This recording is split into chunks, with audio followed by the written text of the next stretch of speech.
Huzur, we've heard and we've read that we have to live in Master's will. And in bigger incidences like death, serious health, we all say it's Master's will and we accept it. But in our day-to-day life, small things don't allow us to accept His will. And there's a lot of confusion regarding that. Well, first we have to divide it into two portions. One is on the spiritual aspect and the other is on the administrative side. So on the spiritual there should be no question. On the administration, I don't think so anybody creates that kind of a focus where he looks deep into everything. And that is why all of you are there as HODs, as Sevadars, to look into it and give the different perspectives.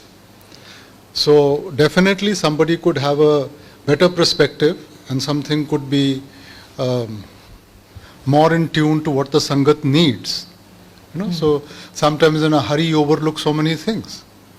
So in day-to-day life, in administrative things, you should use your own discrimination. Give your suggestions, and at the ending of the day, if he takes a decision, you follow that. And that is why we've always out here, right from the beginning I've said, spirituality, there's no question. In administration, you're most free to give your suggestions. Thank you. And where the spiritual aspect is concerned, also, you see, learning to stay in His will means understanding His will first. If you don't know what His will is, how will you be able to stay in His will?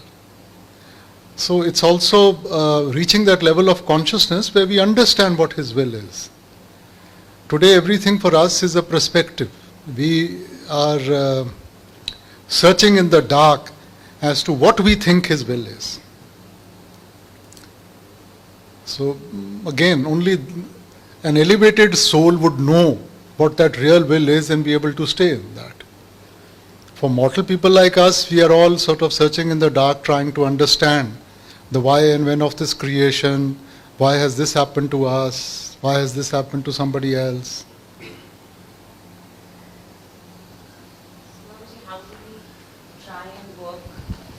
How do we try and work at not feeling worried and not feeling, how do we make ourselves better in that sense? Well, something which should have been a strength for us has become a weakness.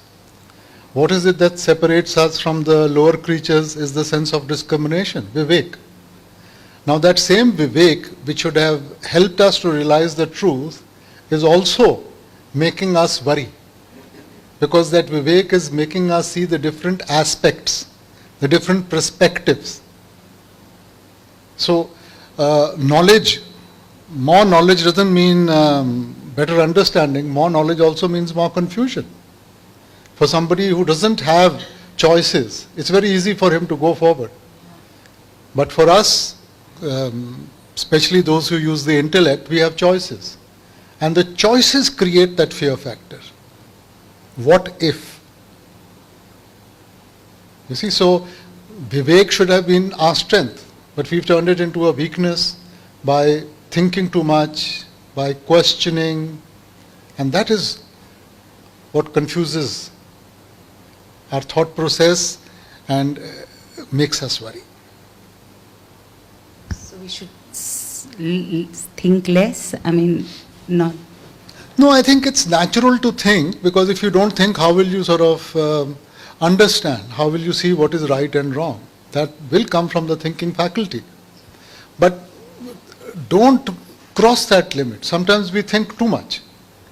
At the ending of the day, it is the action that is going to give you the results, not just your thought process. So up to a certain extent, think about it, then take the action, and the action will help you to decide whether it was right or wrong. It's the practice that helps us to understand. Experience teaches the young to be old and the old to be young. Huzur, in this situation of COVID-19, how should we brace with life now and in the times to come, and how should we divide our time in terms of how to utilize that time? Well, whether it is COVID-19 or it is anything else, basically it boils down to having a balance. Unless you have a balance in life, when the balance gets upset, then reactions start taking place. Now all this has been created because of lack of balance from the human beings. If we had kept that balance, we would have never reached this stage. Our immune system has been compromised, our ecological system has been compromised, we've compromised everything. The biggest destroyer of nature is the human being. And because of that compromise, now we are having to step back and think as to what we should be doing.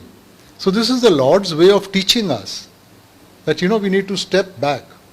When was the last time we saw such clear skies? When was the last time we were able to breathe fresh air? Today at night, at least you can see the stars. Otherwise, there was a film of pollution where you didn't even get to see the stars. And if you see, it's basically in India, it is the cities which have more COVID, who have to deal with COVID rather than the rural area.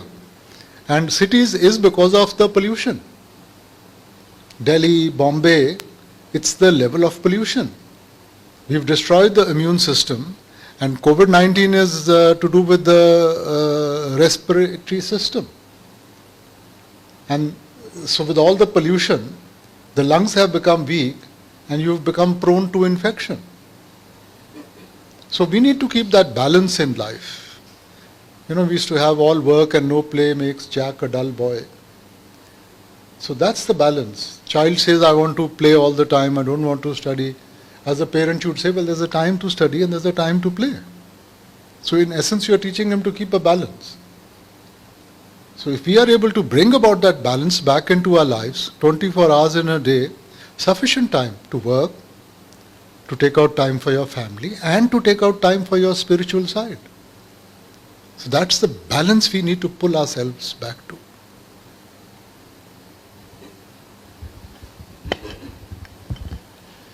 Babaji, moving forward, the kind of social interaction that we would be having, I think everybody will be second guessing how to find the right way. Is it good to keep your distance from people? How will relationships get impacted? How will work happen? What will be the effect on our personal and our professional relationships, and what's the right balance so that you can move forward in a positive manner? Well, I don't think so. We need COVID-19 to make us think about it. Whether it's the cell phones or the iPads or the computers have already destroyed the social fabric of our society. Where do the children sit and talk? Where do the children sit and play? They are more interested in their games on the iPhone or on the computer and all that. And the art of conversation, the art of letter writing and all that has already started taking a beating. COVID-19 has just brought it to the fore as to what was already taking place. So again, it comes down to the balance that we go to extremes. As human beings, our tendency is to go to extremes. So if somebody wants to socialize, he spends his entire evening in socializing and he doesn't give thought to anything else.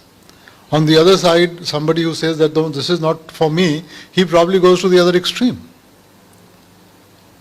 So there's that quote which we use quite often in satsang, na sukh vich grihast de, na sukh shad gaya. Sukh hai vich vichar de, santa sharan pya. Neither by leaving everything, nor by indulging in everything. You have to change your mindset. And if you can change that mindset, create priorities in your life, it's not wrong to go and go to a party or go and socialize, but not every day in the week. If you're going to do it all 365 days of the year, then you've gone to another extreme. So keep that balance where yes, there are times when you can go and socialize, but there should be times when you spend time with the family, you spend time in reflection, in introspection, and are able to take positive steps rather than just, today we've reduced ourselves to reacting to life. We are not living life. We need to understand how to live life. not just react to circumstances. We are reacting to each other, we are reacting to our needs, to our desires, to each other, and life has become one big reaction. We need to bring back that objectivity where we understand that this is what I need to do and this is what I'm going to do, rather than just reacting to circumstances. Babaji, there is such a small difference between your instinct, between your emotional reaction, and between cerebrally how you interpret a situation. How do you find the right, how do you understand which one of those is the right way forward? Is there any way of understanding that? See, the way we behave or the way we react today is all based on our past experience. Mind is like a computer. The way the computer works is everything is based on the input. So whatever you have fed in into the computer, the output is based on that. So if I've fed in negativity, the output is going to be negative. If I fed in positivity, I'm going to get a positive output. Now sometimes logically you understand that this is the right thing to do. But being creatures of habit, we tend to react in a particular manner. We know it's not right, but we still react in that manner. Because that is the input that has taken place over a period of time. So unless we don't change that and unless we don't put in positivity into ourselves and we get into an objective state of mind, we will still react based on the input. Is there a way of dealing with a situation that you are not comfortable in?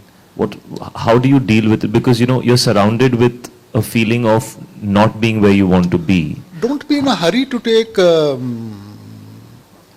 step forward. Just delay taking a decision. Think about it carefully. There's no harm in talking it over with somebody and then seeing what is the right way to go forward. Partly it is, life has become so fast, and when you're going fast, you have to take quick decisions. And that's where the mistakes take place. Whereas if we step back, think about it carefully, sleep over it, we probably would be in a better position to decide what is right and what is wrong. Babaji, in each of us there is a conscious, which is anything that we want to do, it always tells us, it instinctively tells us what is right and wrong. And we can ignore what it tells us is right and do the wrong thing. So is that conscious inside us, is that the voice of God? No.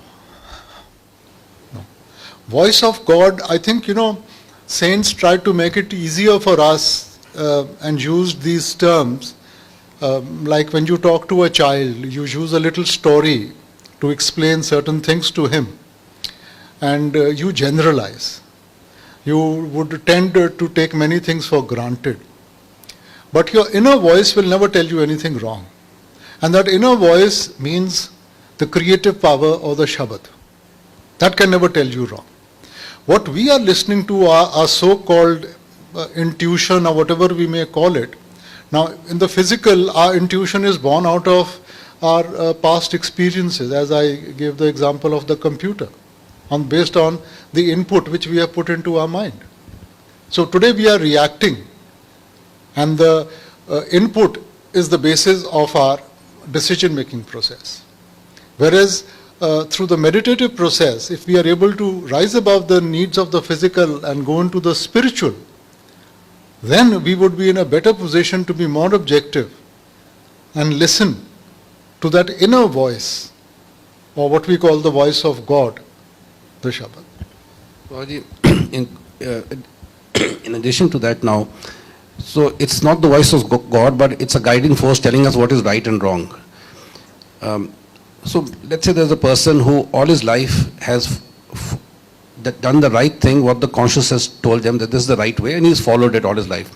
But he's never had the good fortune to come on a spiritual path with a master. He lived a very straight life. Whereas another person who has followed the wrong road, what the conscious was telling him, and did wrong things, even committed heinous crimes, but came on the path. And who's better off in life, ultimately? everything is based on the law of karma. You see? So, your karmas are going to dictate everything. Karmas form your destiny, your kismat, nothing else. Now, if your karmas have been such, you could be on a spiritual path, you could have, heard satsang every day. But if your karmas are such, those karmas are going to decide your future. So if somebody, whether he's at the feet of a master or not at the feet of the master, it's the karmas that will dictate at the ending of his life what his future is going to be. Nothing else. Coming to the feet of a master means that you are willing to learn. Now, you can get admission into the best school, but if you don't study out there, that's not going to make you pass. Taking initiation means you've enrolled yourself into the best possible school. But now, your input has to be there. You have to study to pass that exam. So if you have taken Naam, you've come into a spiritual realm, but you've not made use of it, you have not put it into practice. I mean, the person who's put it into practice is far better off than somebody who's not put it into practice. Because you have not made use of the environment that you were blessed with. I don't know, can I ask another question, Hari? In this life, does one start one's spiritual progress from where one left off in the previous life, or it's a restart all over again? It's a difficult question to answer, but I think for us it is fair to say that we should think that we start afresh. Because your past, whatever you've gone through, plus, minus and all, like I said, it's your karmas that dictate your future.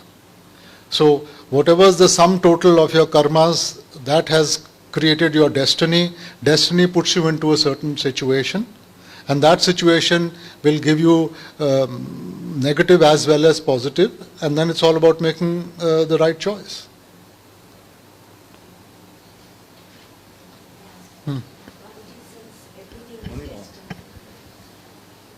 As we believe that everything is destined for us, so we do constantly have to make choices.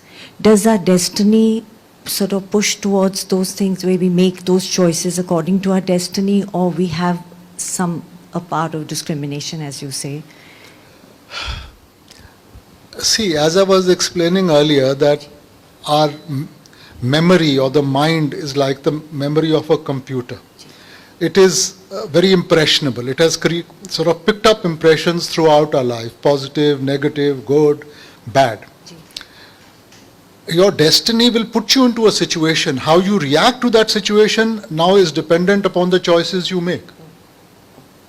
Ever since we've come into this creation, we've exercised our right to choose. We made wrong choices, that's why we are stuck in Karam Kand. If we have made the right choices, we won't be here.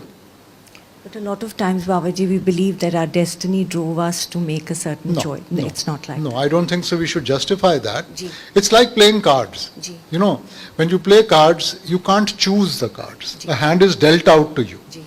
Now, you could have a wonderful hand, make the wrong choices and lose the game. And you could have a terrible hand, make the right choices and win the game. So no matter what your destiny is, now it depends upon the choices you make. You make the right choices, you can turn it around and benefit. But you could have a wonderful hand, make wrong choices in life and lose that. Thank you.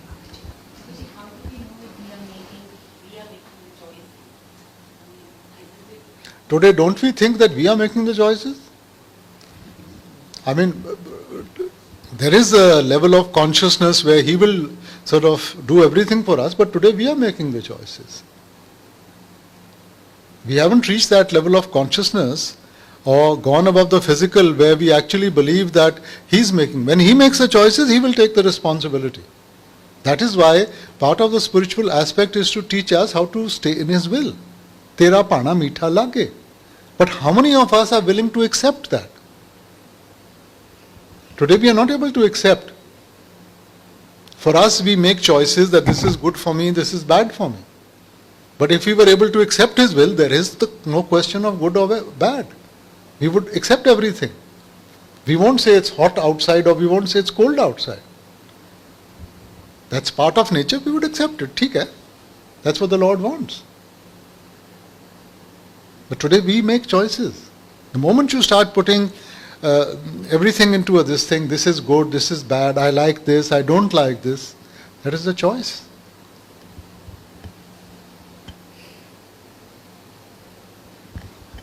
Babaji, wouldn't you say that the only one who can be really objective is the master? Aren't we all prospective masters? Aren't we all trying to work towards that level of consciousness? Yeah, but we're a million miles away from it. No, I don't think so. It depends upon how you look at it. I mean, your journey of 1,000 miles starts from the first step. So if I'm going to see the top of the mountain, and I'll never be able to reach it. But if I am able, take a guide and he breaks it out into 3-4 different stages, something I say, well, that is possible. And then I go to the next stage, that is possible. So the thing about thinking and thinking too much, I mean, you very often say, don't think so much. You very often say it in your teachings. Is it because the thinking is colored by emotions? So it gets, there's an I, there's an ego in it, so it Well, the gets messed thinking up. is colored today by the materialistic nature of our thought. You know, that calculation. Our calculative nature brings everything into what is good for me, what is bad for me, whether I gain something or I lose something. So we are not thinking from a totality point of view, we are thinking from an individual point of view. Because we don't have the totality vision. Yeah, Yeah, because we have never gone beyond the tip of our nose. yeah. Our tendency is just to look at, you know, I mean, if you look at it a few generations back, there were larger families, there was a lot of sharing and caring, but now we've reduced ourselves to what about what I want? To the individual, not even to your immediate family. It's boiling down to what Me. I want, what about me? So if you are, the narrower you make this circle, you have to take the burden then. If the circle is wide, then there's everybody to share in the burden. So we are narrowing our confines. Technology should have helped us to have more time for ourselves. However, we become slaves to technology, and that little time we had, we are losing that also. But it seems that there's a contradiction between, like for instance, in the case of a mother who is tied to the child, the offspring, in terms of responsibility for as long as they live, by virtue of being the mother. Should And- we be tied to the child as long as we live? That's the question. Now you've brought a soul in. You know, it's like a teacher and a student. Should the teacher be tied to the student? No, but the responsibility is there, isn't it? His responsibility is to guide the child to stand on his own feet, Yeah. not to do everything for the child, not to try and guide the child at every step. Then he's not doing his job as a teacher. Again, that balance, you know, we are not able to cut the umbilical cord. But it's There's a time when the umbilical cord should be cut. You have to guide the child to be able to take decisions for himself. But we want to take those decisions throughout our life. No, but Babaji, in some ways, it seems a very fine line between a sense of like, I mean, Maharaji would say, you know, you have to take care of your fellow human beings, and probably who else will take care of them? And the family seems to be the unit where that starts from. Taking So- care doesn't mean that you impose your thought on them Yeah, also. Na? yeah. Everybody, and now we are all sitting out here, everybody's perspective of taking care would be different. One person's taking care means that, okay, you keep the house clean. The other person's taking care might be more. Third one's might be less. So it's where you draw the line. Yeah, so you know, most of the time we go by what we think is the right thing rather than thinking about everybody. What is the other person's perspective? You know, so we want to interact with our children, we want to do everything for the children, sometimes not realizing that they may want to do it themselves. They may not want you to sort of interact or interfere in their life to that extent. So that balance needs to be brought about, where you are there for them, but you are not imposing your will on them.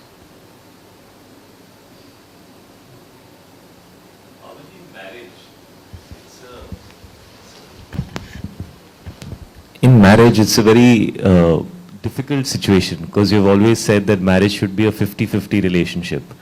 But then if one side feels 50% one way and another side feels 50% the other way, how do you ever take a decision and move forward? How do you learn 50-50 to... no, 50-50 means it should not be the man's way or the woman's way. There are times when the man will have to give in and there are times when the woman has to give in. How do you decide that, Babuji? No, but that's what a relationship is all about, na? That marriage means that there are two people who've gotten together to complement each other. You bring your strengths, your wife brings her strengths, and the idea is to complement each other and become good friends and see life in that friendship. Sorry, Arjun, does it not mean that 50% wife is right and 50% husband is wrong? Well, you see, nobody is right and nobody is wrong. It's a way of looking at things. Everything is right and everything is wrong. One man's food can be another man's poison. So I don't think so in relationships that's a question of right and wrong. You know, there are times when you might be wrong and wife might be, you might be right and she might be wrong, but you give in for the sake of harmony in the house. So rather than creating situations where we sort of, that harmony is disturbed and most of the issues are very minor here. They're no big deals. So if it's not a big deal and it's not life affecting or something, I mean, back off.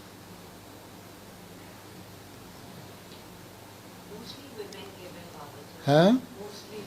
Well, first yes, but not now. Now I think the women are, now I'm having questions and answers, I am seeing that the women are more assertive today than the men are. Maybe in your generation it was different, but now women have started asserting themselves. Yeah. But again, then now we are going from, one extreme, we are going to the other extreme. Just because the woman was subdued for so long doesn't mean that now for so many years the man should be subdued. Both should learn to bring about a certain balance. That balance is productive, that balance makes life positive.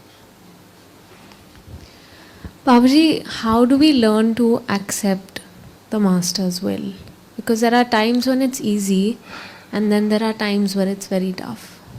But first we have to understand the master's will. No? Sometimes, I won't say sometimes, mostly he would give us suggestions about our day-to-day life, about how to deal with situations and all. Whereas his actual suggestion would be on the spiritual plane only. So in the spiritual plane, like I said, there are very little do's and don'ts we should follow. But where our daily life is concerned, he's giving you suggestions. Now you can accept those suggestions, you may not accept those suggestions. You have to see what suits you.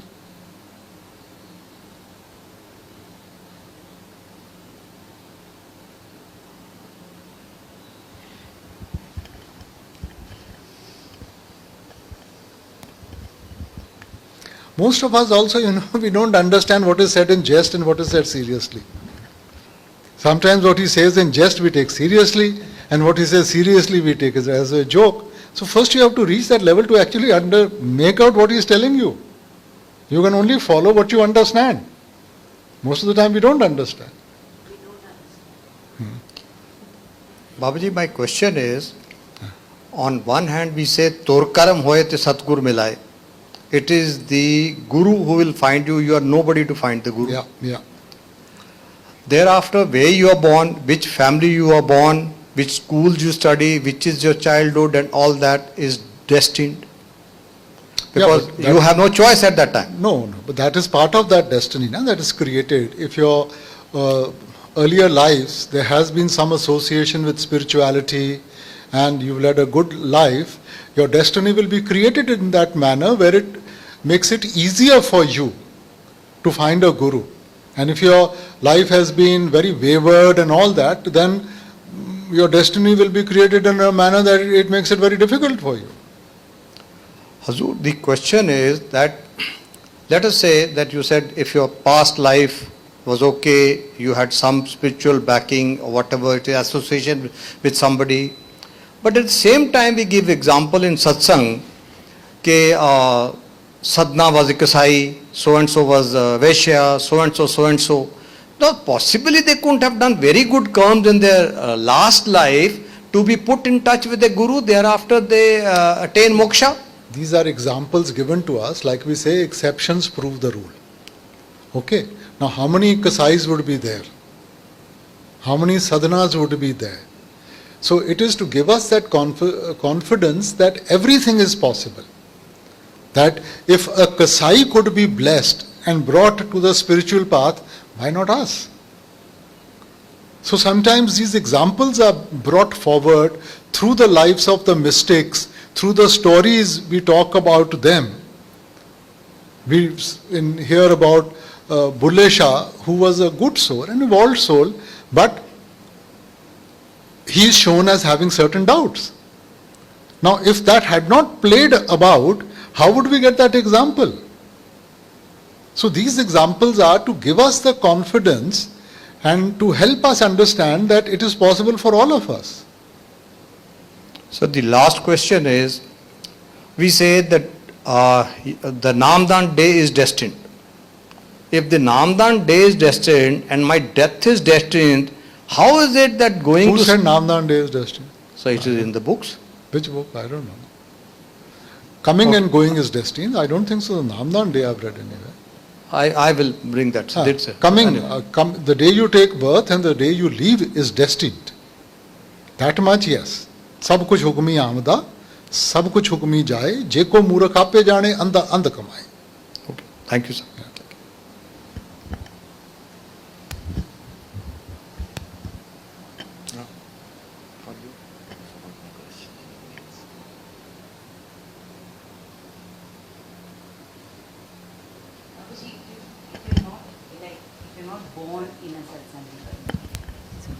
If you're not born in a satsangi family, then whenever you are supposed to meet the master is also destined in your See, beta, like I said, na, destiny puts you into a situation. Then it's the choices you make. I mean, Bade Maharaji, he travelled so widely, Sardar Bahadur, Hazur, they all travelled very widely.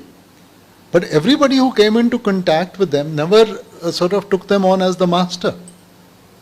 So it depends upon your receptivity. Okay? Some of us are receptive to that.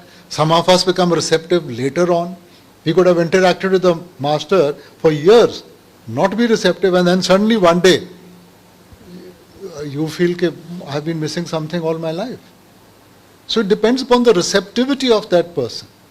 So the type of life we are leading, destiny has put us into a situation, we've created a certain environment which may not be conducive for that receptivity. So we don't even think about it. And sometimes just in a day, a satsang, a word, everything changes. But is that your destiny? I mean, is it a destiny of the soul that it changes like that on a given day? Or? Destiny will put you into the situation, then you have to make the choice. Okay. Then it depends upon the choices you make. We have to work towards where we try not to make choices but stay in His will. But today all of us are making choices. That situation where we will stop making choices is when we go beyond the physical realm into the spiritual, where the soul accepts everything as His will. Good, bad, there's nothing. Je raj karaye ta teri upama, je peek mangaye ta kya kat jaye. You know? Dukh, sukh, dono samakar jaan aur maan apamana. Happiness or sorrow, somebody is praising you, somebody is criticizing you, it doesn't make a difference. Then you have gone beyond the choice making, then it's his responsibility. But today it is affecting us. Everything that happens in his life, and we think that we are choosing, that's why we exercise that right to choose. And as long as you are exercising the right to choose, then you are bound by the consequences of that. How can we learn not to want to choose? I mean, how? Go beyond the physical, enter the spiritual realm, where everything is acceptable.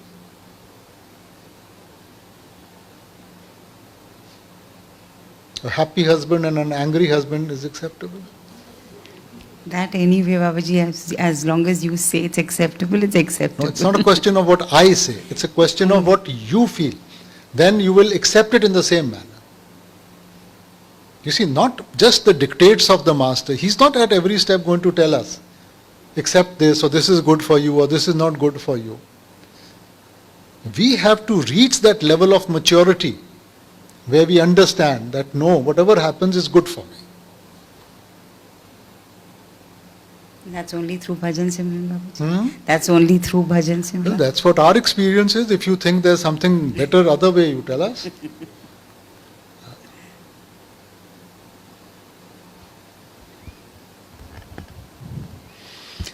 Chalo, Sorry. okay. Babaji, is it just as how through meditation they say that you can achieve the Lord, does submission also fall in the same category? Bade Maharaj used to say there are two ways. He used to say one is through absolute submission and the other is through meditation. He used to say, rest assured that meditation is the easy way out. Submission means he takes you out, points to the sun and says, what a beautiful moon. And without a single thought, you say, what a beautiful moon. We'll think that he's gone crazy. Is he mad? You see? So meditation is the path leading to submission. For us, we are using our intellect too much, and that's why we need to bring that mind into submission, and that's why we need that support of that meditation. Babaji, as you said, the receptivity of a person is different. Different people are not as receptive. Is that the relationship where the more you learn to receive, the more you learn to submit? Is it a to and fro relationship? It's again spiritual maturity that takes place. You know, like we say, as the child experiences life, that helps him to discern, that helps him towards maturity. And for us, we are talking about spiritual maturity. So our day-to-day experience will help us to learn as to what is the right thing. What has life taught us? Has life taught you that your decision-making process has always been right? So as we learn that, okay, our sort of thinking is very limited. What we know, what we see, what we understand is very limited. What he knows and sees is beyond what we know. But even to accept that needs strength and confidence. When you tell a child, you put him on the table and say, jump. Child jumps. You tell an older boy to do that, he'll say, will you catch me? Now the little child is not using his intellect that time. Father has said jump, he jumps. But as you become older, we lose that innocence of ours. We start using the mind, the intellect, we start thinking. And in that thought process, we start seeing good, bad. Will he be able to catch me? What if I fall down? The little child doesn't. He's too innocent for that. That's why Bible says, be ye innocent as a child to enter into the gates of heaven.